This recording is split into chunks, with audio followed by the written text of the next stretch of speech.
Welcome to The Holistic Entrepreneur with success coach, holistic nurse practitioner, and best-selling author, Bonnie Groessl.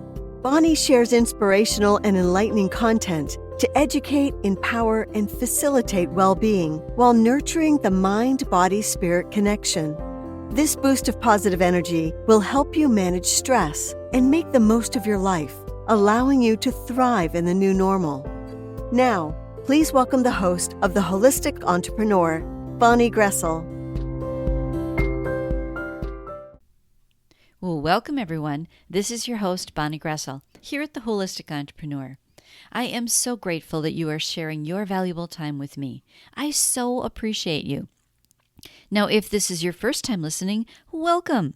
And if you've tuned in before, welcome back. I hope that you find this will be another valuable episode with tips and insights to help you enhance your well-being. Now, I always want to remind you that the information presented here is educational, inspirational, and motivational in nature. I want you to just take what fits for you and simply let go of the rest. This show does not intend or imply to be a substitute for professional medical advice, diagnosis, or treatment either. I always want to preface every show with that little reminder for us. Now, the other thing that I always want to remind you of is to take a moment for you, to just stop. If you can, take a moment now to just pause and notice your breath. Breathe with intention. As you breathe in, notice the air coming in and the air going out. And that exhale should be longer than the inhale because that will really help to activate that relaxing side of you, the parasympathetic nervous system. So just stop and take a moment. Notice as the air comes in and the air goes out. And notice you. What a beautiful human being you are. You are so loved. I want to remind you each and every time we get together to just stop and notice. Now, this may be the only moment that you take for yourself today. And if so, it is what it is, but I want to share with you that it is so important to your well-being. I really encourage you to do this more than just this one little time. The more you do it, the better it is. And as we begin this show, remember to check out the show page, and the links to connect with me at bonniegroessl.com and anything else that we talk about is always on the show page for you. And I would love to hear how it's going. So please post your progress or any questions in the Facebook page at bonniegroessl.com. And the page to Coach Bonnie Groessl on Facebook is in the show page as well. You can private message me or you can tag me so that I see your post, and I'm happy to respond. So let me know how you're doing with your self-care so that you can really elevate and enhance your well-being.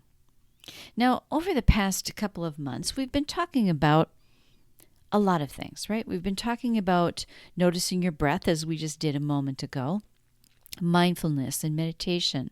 We talked about ways to access the drugstore in your brain, ways to access and release those primary feel-good chemicals in your brain, things like serotonin and dopamine, endorphins and oxytocin.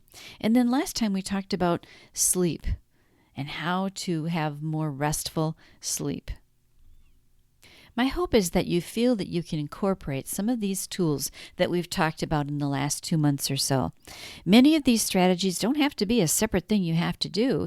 It's just easy to blend into the other things that you're doing in your daily life. So it doesn't make you feel like you have to put it on your to-do list or check it off, because it's really part of who you are. It's just developing some new habits.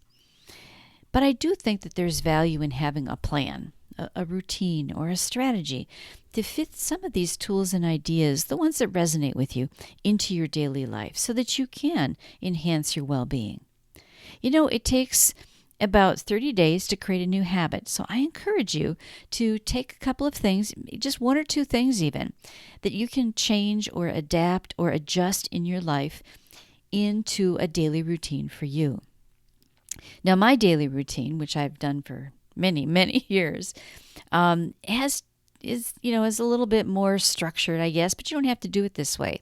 So my daily routine is, after I get up, brush my teeth and stuff, I make coffee, then I sit in my favorite chair, and I look at my vision board. I create a new vision board every year, and this is on my phone, so it's easy for me to just open my phone and see it.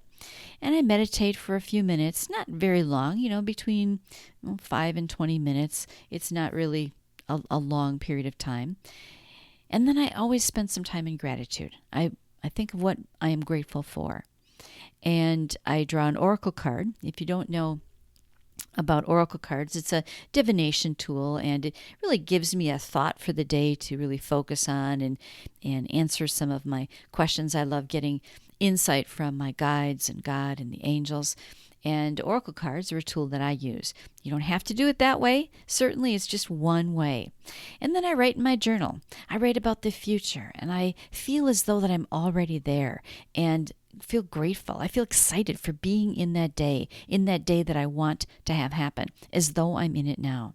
And then later in the day, I try to get outside to enjoy Mother Earth a little bit, unless, of course, there's really bad weather or something. Now, that's just my practice. You don't need to do a formal practice like, 10 or 30 minutes all at once. You can space it out. You can do what works for you. You can add it to things you're already doing, as we've talked about in many of the episodes that until this point. Whatever you do, even if it's just a little bit, can really make a difference. And if you can't, say you can't feel grateful about that day. It's like the day is just crap and I just don't feel like it. I'm not thankful for anything. And you can't get yourself there. That's okay. Don't beat yourself up. Accept that. Acknowledge that's where you're at right at this moment. It's okay. It's so important to honor yourself, and all feelings should be honored. The good ones and the not so good ones, right? They should all be honored. If you are kind of stuck and in a bad place and not having good feelings or good thoughts, what I encourage people to do is to just not live there. Don't stay there too long. Acknowledge it without judgment, and without judging yourself, and let it go. And then reach for something better. Just the next little step that you can take. So today I wanted to review a few of the strategies that we've talked about over the past couple of months so that you can see what maybe you could fit into your life, or maybe you have already. That's awesome if you have. So we began, with our breathing, as I mentioned, noticing your breath. Do you breathe deeply or do you breathe more shallow? When we breathe shallow or more quickly, we're usually a little bit more stressed. Do you find yourself sighing often? Are you breathing with your chest, or are you breathing like babies do with your belly? That's really the healthiest kind of breathing to do. And I encourage you to sit for a minute or two and just pay attention. Notice what it feels like to have the air coming in and going out. And then we talked about a simple meditation practice and how you can incorporate this into your life. Your interaction or reaction to your environment will change over the course of time because things won't bother you so much. You'll feel more calm, more positive. You'll feel better. And I asked you to consider making a commitment to just a minute or two. More than you do it, the better it is, but just a minute or two even, a couple of times a day, to be mindful, to notice your breath, to watch your baby sleep, to be in awe of something beautiful, to just pause, to just take a break. Give your mind a break. Notice your breath. And that longer that exhale is, remember, that's activating that relaxing side of you. Weaving meditation into the fabric of your life is something else we talked about. Not just when you're stressed. When you weave it in, it doesn't really become a technique. It just kind of comes naturally then when you are stressed. Incorporating meditation into your daily life. Simply taking a moment to connect with your breath, even when doing routine tasks. Like, arriving early to an appointment, standing in line at the checkout at the grocery store, eating, or even washing the dishes. Taking moments in your day to pay attention to your breath and be mindful of the present moment without thinking about the future or the past, just now, this moment. And when you practice living in the present moment on a daily basis, everything in your life can be the same or more stressful, but it won't bother you so much. You won't be activating that sympathetic nervous system. That's what sends us into fight, flight, or freeze. Feelings of distress are not usually directed to the event or the situation, but rather our reaction to it, the thoughts that we have about it. And a lot of times this is triggering something from our past. So it isn't even happening now. But meditation can assist you in minimizing those reactions by keeping you focused in the present moment, knowing that right now, this moment, you're okay. So I encouraged you to see how you could easily incorporate mindful meditation into your life. And then we also practiced that mindful eating technique. It was the raisin exercise. You'll be amazed at if you practice this. I know I have to do this from time to time so that I control my portions in my eating habits. But noticing your food makes such a difference.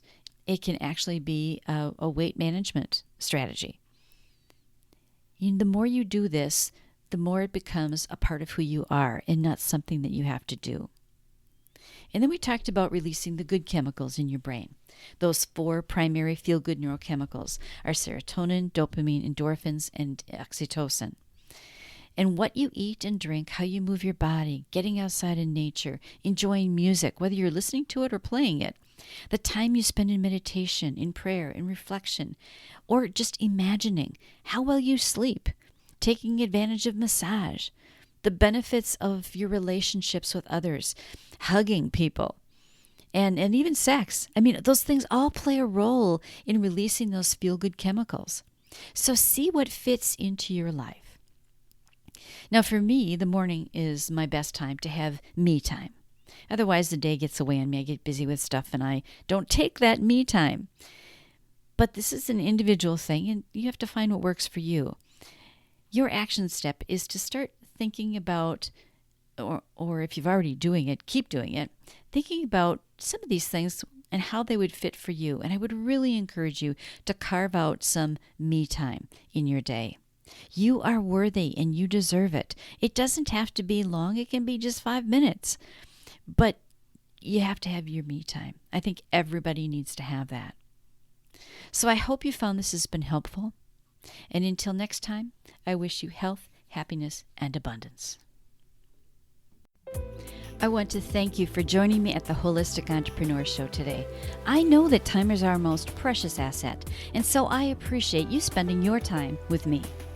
Now, my purpose is to be of the best service to this community. Whether it's your personal or your work life, I'm here to support you. The best place to get the latest scoop is at bonniegroessl.com. Everything is there. We can connect, and you'll find special offers and gifts that I have for you to help you attain the health, happiness, and abundance you deserve. And I encourage you to sign up for my monthly newsletter for more useful information and exclusive offers. The links are on the show page below. And finally, don't forget to subscribe to the Holistic Entrepreneur Show on your favorite podcast directory so that you automatically receive the newest episode when it's released. Until next time, this is Bonnie Groessl, wishing you health, happiness, and abundance.